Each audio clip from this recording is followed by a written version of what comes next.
In this video, I want to show you which are the best type of fasting, how long you should fast, and I'm going to ask and answer any question that you may have. Welcome to the weekly live trainings where I'm going to be teaching you and support you in your health journey and answer any question that you may have through that journey. So I'm very excited about starting this weekly live trainings, and remember that you can click the subscribe button, click the bell button as well to get weekly notifications whenever I'm going live, so you know when I'm going live and you don't miss this important information. So welcome, and as I said, today I want to answer one of the main questions that I get, which is how long should I fast? Which is the best fast for me? How many type of fast there are out there? I don't really know which one I should do and how does it work. So today I want to make it simple with this little graphic that I have in here. The arrows are not very straight, but it's fine. So I want to answer those questions. So first of all, talking about fasting, I want to point out that fasting is the smartest mechanism that our body has to heal. Yes, has to heal. Because if you think about it, years ago, our ancestors, they were not eating all the time. They were just eating whenever they were gathering food, they were hunting, fishing, or gathering grains or any other type of food. That wasn't all the time. The problem now is that we have money and we have a car to go and buy food or things that look like food anytime we want to. So we can be eating constantly. So that brought a lot of health issues because first, there are a lot of bad ingredients hiding in those foods that we buy. And second, because we don't give a rest to our digestive system, which is the second brain of the body. The digestive system needs a rest, otherwise you are going to cause a lot of microbial overgrowth, a lot of gastrointestinal inflammation, SIBO, high histamine, a lot of inflammatory related disorders that are related to gut inflammation. So fasting is one of the tools that we have in our body already to be able to heal from inflammation and prevent those disorders. So how long should we fast? I put here different colors for different fasting hours that we can fast. So my answer to that is it depends what you want to accomplish. Depending what you want to accomplish and which is your goal, that is the time that you want to fast. Also depends on how every person reacts to food. Some people react to certain foods increasing insulin levels really fast. Other people, they don't raise the glucose levels with other foods. For example, I know people that they drink a celery juice in the morning and they don't raise the glucose. There's other people that they drink a celery juice and it's already breaking the fast and raising the glucose levels. So it's also depending on how our body reacts to food. That is how we want to fast. Also depending on the disorders that we have in our body, we have any issue, any health issue. There's people that they cannot fast. There's people they need to fast under the supervision of a healthcare practitioner. So, for example, pregnant women or breastfeeding, important that they are monitored by a healthcare practitioner. A person with liver and kidney disease may not be able to fast. Also, with cerebral vascular disease, that is a disease that you don't want to fast either, or if you do have any eating disorder. And then if you have issues like, for example, diabetes, you want to fast, but you want to do it under the supervision of a healthcare practitioner.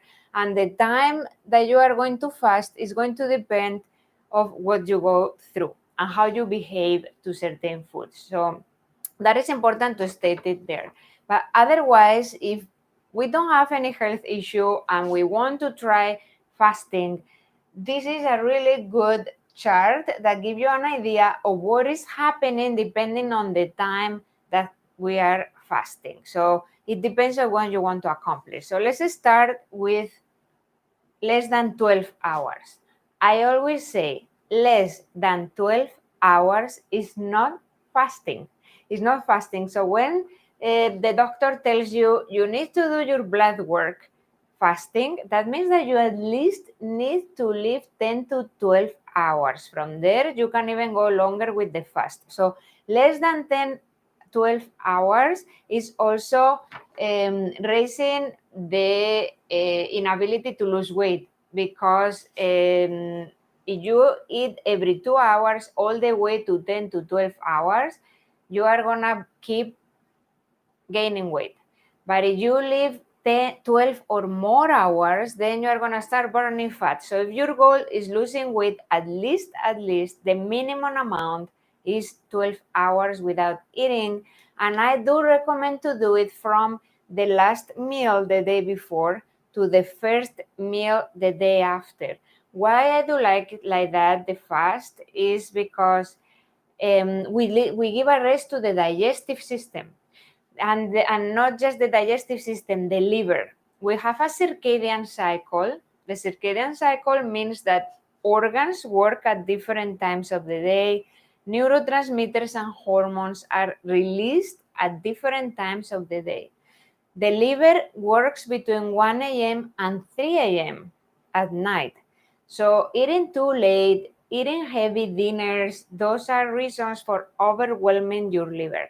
So if you are fasting from an early dinner or a late lunch, that helps in keeping a clean liver and supporting liver detoxification. So that is why I do like to do the fast always from the last meal, early last meal the day before. So then, based on the time of hours, as I said, minimum 12 hours, and that starts the process of fasting. Then when we go to 14 to 16 hours, that is what we call intermittent fasting. So what is happening in that period of time is that we raise the human growth hormone. The human growth hormone is the hormone of the vitality, the energy, and it's a hormone that is decreased when with age. The more we age, the less amount of human growth hormone. But there are ways we can boost the human growth hormone, and one of them is fasting. And what happens when we raise the human growth hormone is that we also balance hormones like testosterone, progesterone, and estrogen. So if you suffer from infertility issues, your fertility hormones, like the ones that I mentioned now, are imbalanced. A really good way to boost testosterone or balance the estrogen and progesterone is with the human growth hormone. So instead of doing testosterone shots or taking testosterone, what a better way of boosting testosterone than fasting, right? Or instead of taking any hormone replacement therapy, fasting is a really good way to help with that. What human growth hormone is also doing is decreasing insulin, is counteracting insulin. So you also balance your glucose levels as well. It's decreasing cortisol. We reset cortisol during the night. So during the night is when we start increasing the human growth hormone. So we decrease cortisol, which is the stress hormone. And unfortunately, a lot of people, no matter they go to a low carb diet, their glucose and their insulin is still high, and that is because the cortisol is still high. Bad sleep pattern or a lot of stress raises insulin. So increasing the human growth hormone helps in decreasing the insulin and cortisol, and then you boost your energy as well. So fasting for 14 to 16 hours, doing your exercise in the morning while you are fasting, vigorous exercise, help you in increasing the human growth hormone. Then when we go through a fast of 18 hours, I will say 17 to 18 hours, that is a really good way if you are under the weather and you need to fight a virus, that helps you in fighting viruses.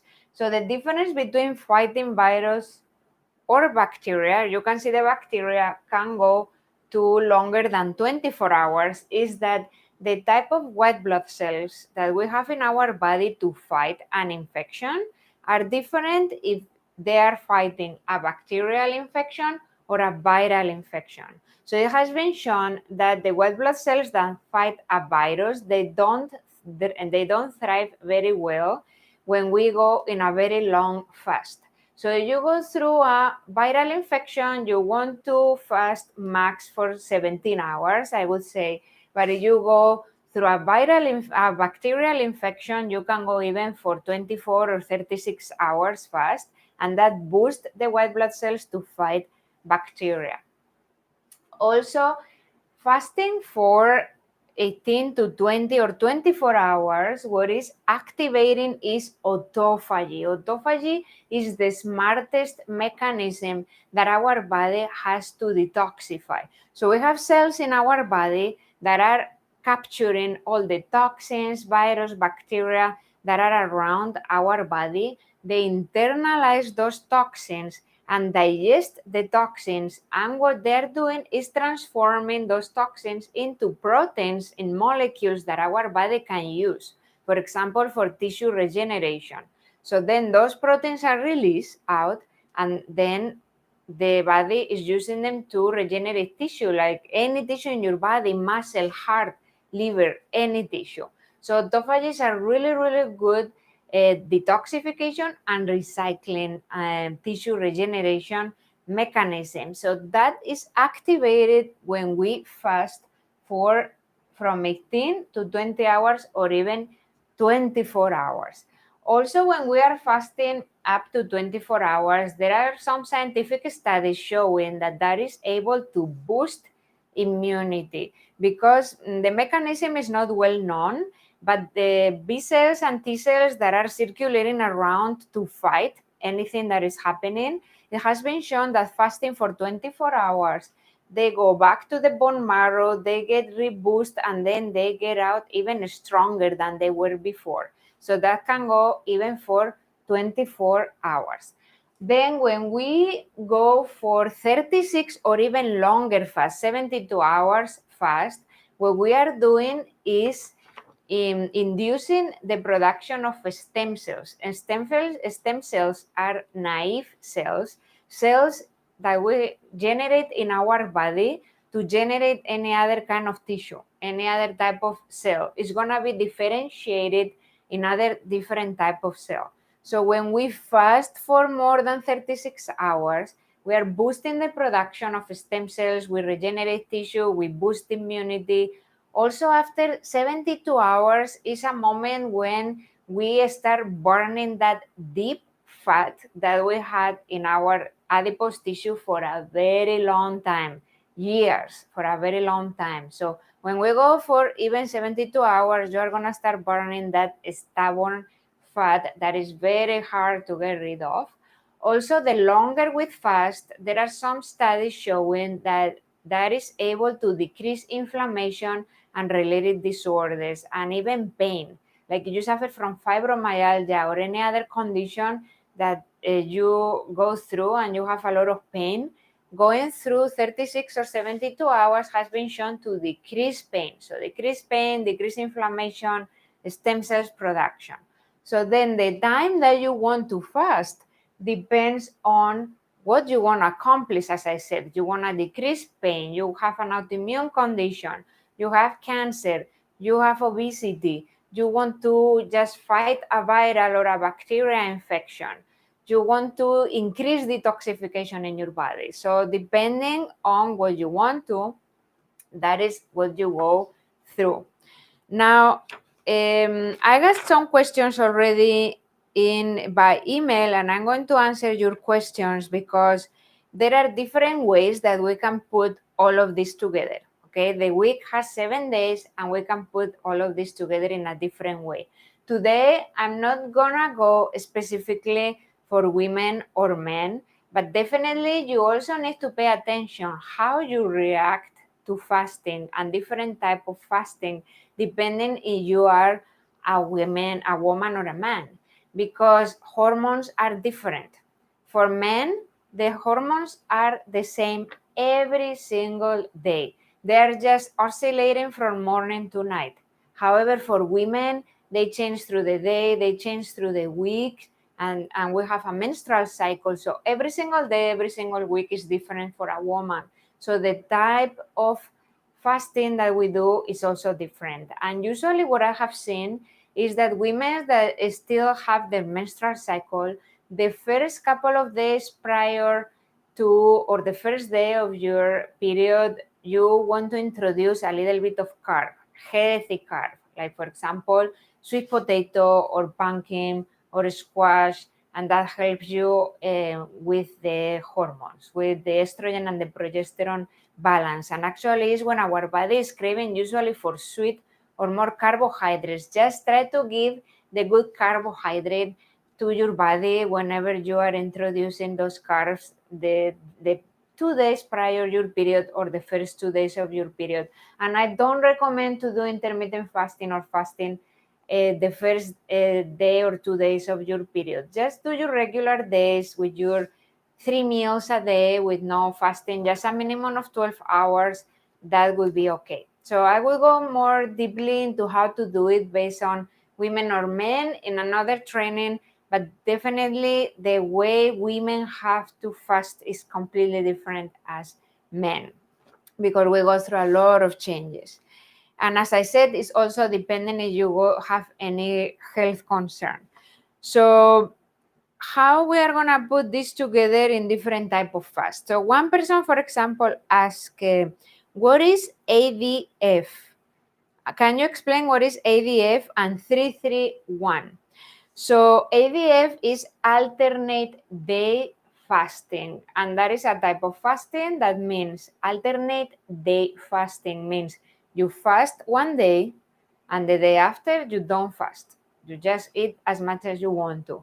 So every other day you fast and you eat, you fast and you eat. So that is alternate fasting.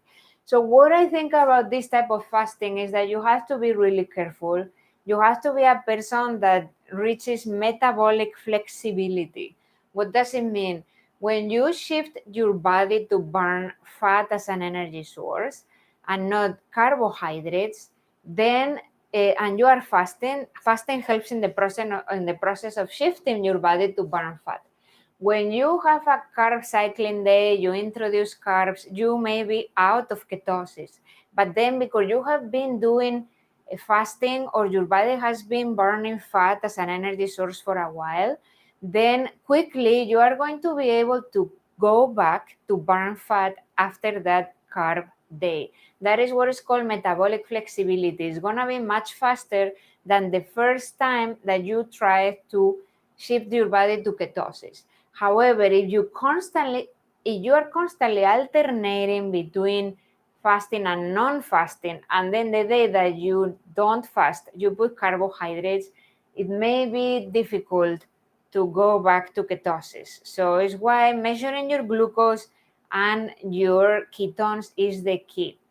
But if you decide to alternate between fasting and no fasting, and the day that you don't fast, you still keep yourself on a low carb diet, that is fine. The danger, as I said, is if that day you feast. So you will be constantly feasting with carbohydrates. That's going to take you out from ketosis. But then to know how your body reacts, that's why I recommend you always to get a device. And I'm going to put a link in the comments of the video. So I do have one of my favorites is Keto Mojo.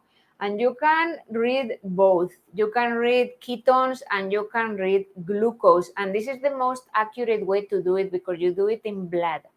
So this way, you are going to know how you react to going into carb cycling, incorporating more carbs or not. Some people don't raise glucose with certain carbs, but other people, they do.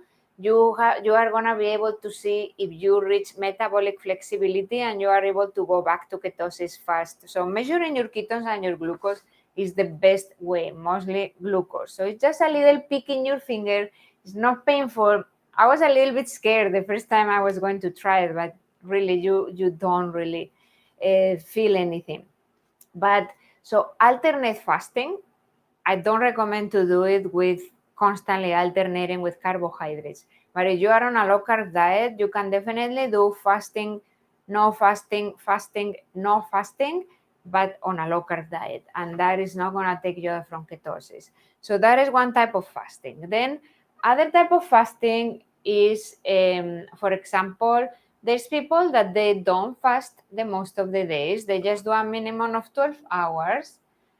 But then 2 days a week, they do a 24 hours fast. And I don't recommend to do it 2 days in a row. But for example, you can do it Monday and Friday. Just leave a couple of days at least in between. And that is also a really good way for some people to be able to reach their goals. Other type of fasting is called 5-1-1. So the week has 7 days, right? So 5 days, 1 day, and 1 day. So what you would do is 5 days a week. I do recommend to do it in a row. 5 days a week, you do intermittent fasting, at least 16 hours.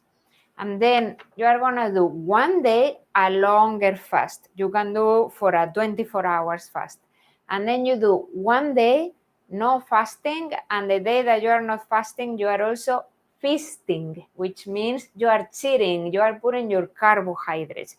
That is also called carb cycling, that 1 day or 2 days a week, you are introducing carbohydrates, and that helps resetting your leptin hormone, the hunger hormone, and probably burning fat even more efficiently. But of course, not every person reacts the same way to carb cycling. As I said, you gotta measure your ketones. But 5-1-1, 5 days, 16 hours, 1 day, 20 to 24 hours, and 1 day you feast. Then you can go for 4-2-1. So 4-2-1 means that you do 4 days intermittent fasting for 16 hours, 2 days you go for a longer fast, you can go 18, 20, 24 hours, and 1 day you feast. So if you want, you can do those longer days in a row, or you can alternate with intermittent fasting days. So 4-2-1, and then you have a feasting day. The other one is the one that I got a question for, which is 3-3-1. So 3-3-1 means you are doing 3 days intermittent fasting, 3 days longer fast. You can go 36 hours, 24 hours, and then you have 1 day that you feast. So you can alternate if you want to between the 3 days intermittent fasting and the 3 days that you have a longer fast. For example, you do Monday 16, Tuesday 24, Wednesday 16, and so on. Or you can do 3 days intermittent fasting, 3 days a longer fast, and then you have your feast day, the one that you try to still eat clean, but you put those foods that you usually don't eat and you don't fast. Okay, so those are different type of fastings where you can combine the benefits of increasing the human growth hormone, resetting your glucose, because you have days that you have an intermittent fasting day, and then you alternate with days once or twice or 3 times a week where you are going longer. So you activate autophagy or even tissue regeneration and stem cell production. And then you have a day that you don't fast, and that also gives you benefits like resetting the leptin hormone, the hunger hormone. So that is the way we can play. So I hope I have answered your question. How long you should fast depends on what you want to accomplish. So then based on that, which type of fast we can apply on a week. And now I'm gonna go and answer your questions. If you have any question there, now is the moment. Otherwise, if you don't have any questions now, you can always put the question whenever you are watching this video. It's gonna be available, and I always go through the comments to answer any of your questions, because questions keep coming. And if it's a question that is not related to fasting, I'm gonna be answering that question as well in other weekly live training. So I would love to hear also if you are doing any type of fasting, which one you are doing, and how you feel. What takes you out of fasting? So that's a very good question, because I get a lot of people that tells me, I do intermittent fasting almost every single day. So in order to keep me with no hunger, I'm drinking my morning coffee. And then I ask, That's good, but what do you add to your coffee? It's just black coffee. So people say, no, actually, I put creamer on it. So creamer is already breaking the fast. Anything that has calories and that raises your insulin levels breaks the fast. Black coffee, green tea, herbal teas, they don't break the fast. But there are other type of foods that they do, like creamers, or if you do the lemon water in the morning, a lot of healthy people, they do lemon water in the morning to alkalize the body. I recommend to do it when you are planning to break the fast, but otherwise, as soon as you do it in the morning, you are breaking the fast. And then there are certain supplements, and I'm gonna put in the description of the comments specifically the supplements that break the fast versus the supplements that don't break the fast, because supplements can also break the fast. But when we are talking about food, as soon as you are putting any liquid or any food that raises your insulin and your glucose levels, that's already raising the fast. So if you do want to drink coffee and don't break the fast, just black coffee, that's the way to do it. If we are new to this, what is the basic method you suggest? That's our question. So as I said, if you do have any problems, your healthcare practitioner or I would recommend you specifically which is the type of fasting that works for you. If you have to go through carb cycling or not, or specifically which one. But then for a general person, I would recommend that you start introducing, for example, a 5-1-1. So you just have one day. If you are not used to fast for a long period of time, like 20 hours, so you can just do that one day. So if you are new, completely new to fasting, I would say just start with 2 to 3 days a week, just with intermittent fasting, which is 16 hours. That's it. So some days you don't fast, you just do 12 hours. And then maybe 2-3 times a week, you start incorporating 16 hours. So from your previous meal to the day after. And then when you start getting used to, you are not that hungry, you feel that you can go longer, that is when I start recommending that you can start incorporating at least one day a week with a longer fast, like 18 hours, 20 hours, or even 24 hours, which is just one meal. You just eat one meal that day. So you can do a 5-1-1, which would be the 5 days intermittent fasting, one day longer, and one day feast. So you always need to have your feast day. That is important. So just start with 2-3 days intermittent fasting, and when you are getting used to, maybe you can go for a 5-1-1, and that will be really beneficial because you are boosting detoxification as well. Let's see.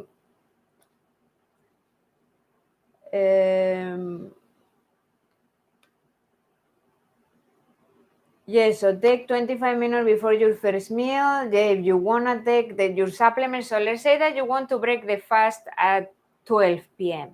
So then at 12 p.m., you are taking your supplements or your lemon water, anything that you are supposed to be taking that breaks the fast, and then you are going to eat.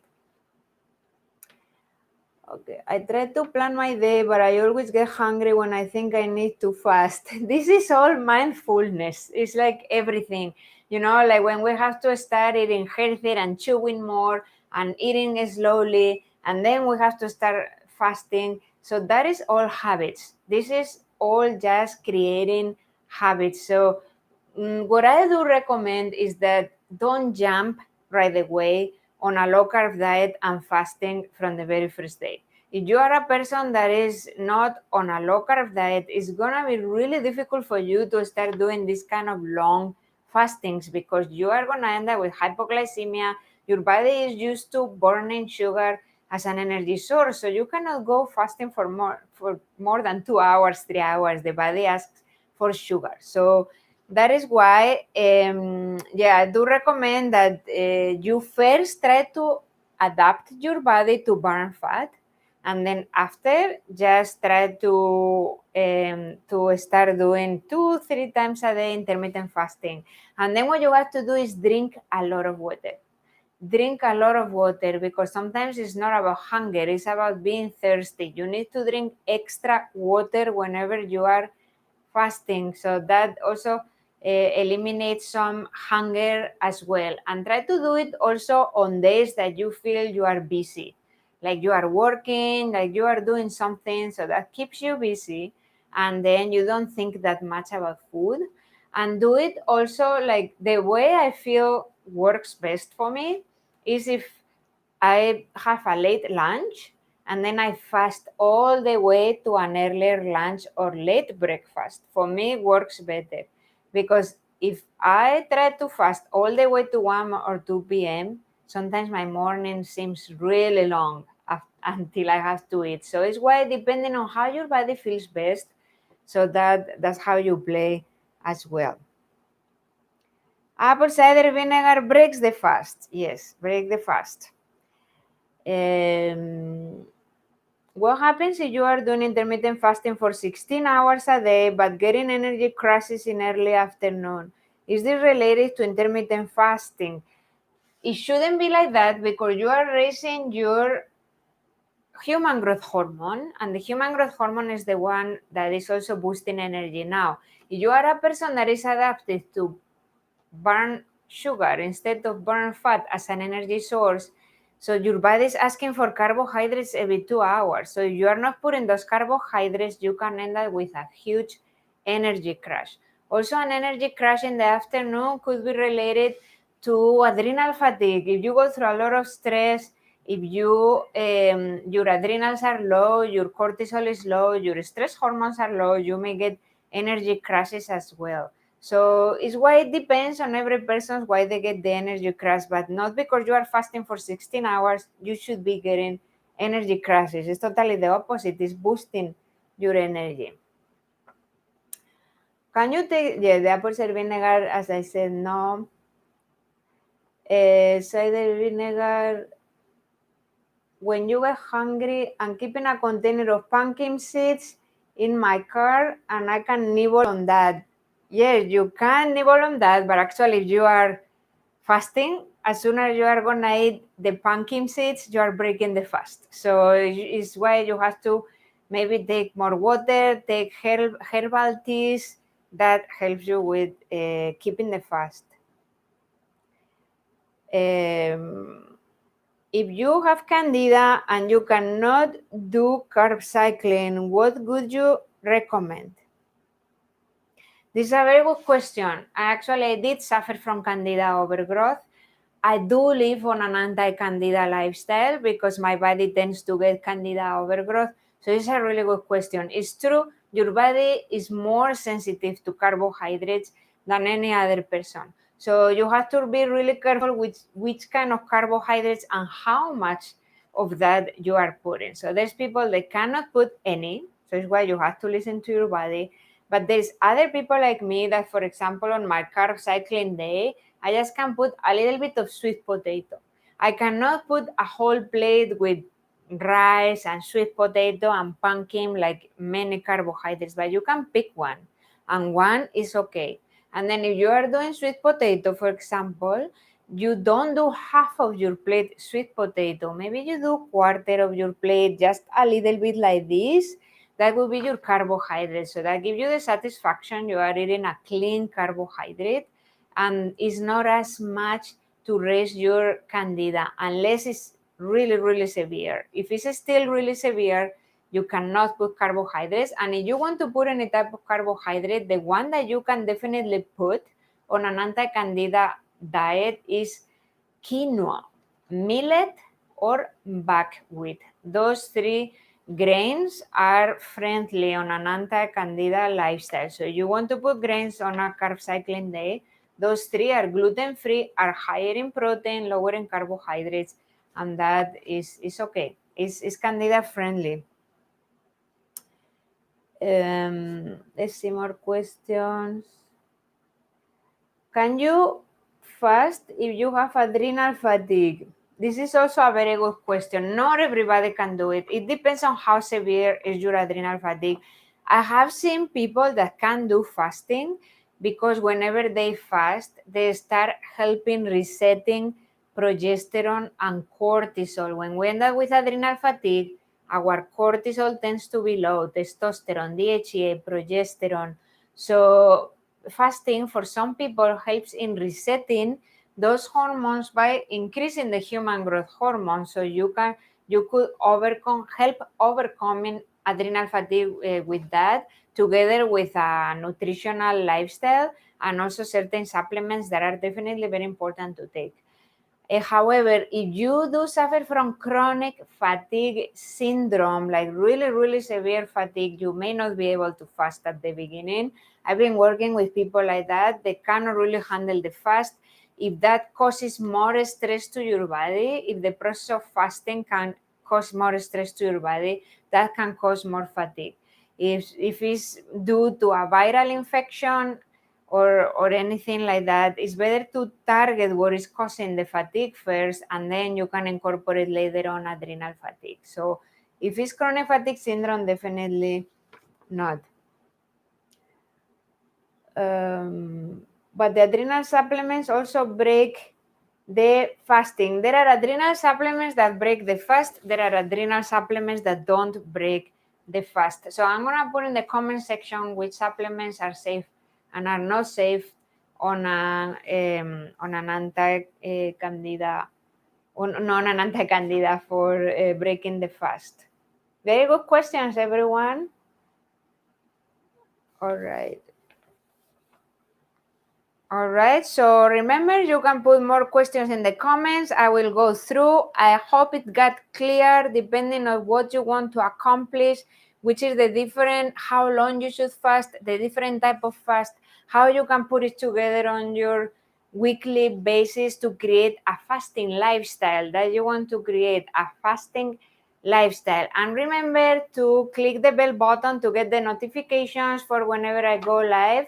And also, I'm gonna put the link if you wanna also schedule a free consultation with me. You wanna go deeper in which is your situation and how I can help you with that condition. All right. So I was thrilled to have you here, the first weekly live trainings, and I hope to see you next week live.